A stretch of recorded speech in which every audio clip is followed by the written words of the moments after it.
Calling all frequent flyers, nervous flyers, and everyone in between, climate change could make air travel a whole lot bumpier. A new study suggests that an increase in CO2 concentrations in our atmosphere could cause changes in the jet stream over the North Atlantic flight corridor, leading to a spike in air turbulence. In fact, by the middle of the century, the volume of airspace experiencing light turbulence could increase by about 59%, and severe turbulence by 149%. So what's going on?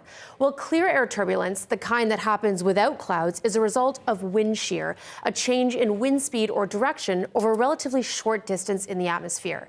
That rapid change in airflow is what can lead to bumpy conditions, especially in the jet stream, that narrow band of fast-moving air in the upper atmosphere where commercial airlines take advantage of that speed to save time and fuel, especially traveling west to east. The jet stream is driven by the collision of air masses with very different temperatures. It's at these heights that the air above the tropics is warming faster than the air above the Arctic, resulting in an increase in temperature differences that drives more wind shear. The study imagines a scenario where CO2 concentrations are twice pre-industrial concentrations, an outlook that most moderate climate scenarios project for the future. And they found an increase in turbulence across the spectrum as a result of climate change.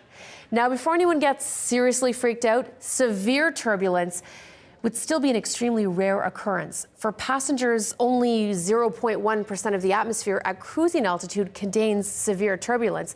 But given the large number of planes in the sky at any moment, sooner or later one of them is bound to encounter that severe turbulence. However, even if that number triples later this century, it's still only a 0.3% chance. But turbulence of any kind can be discomforting for passengers.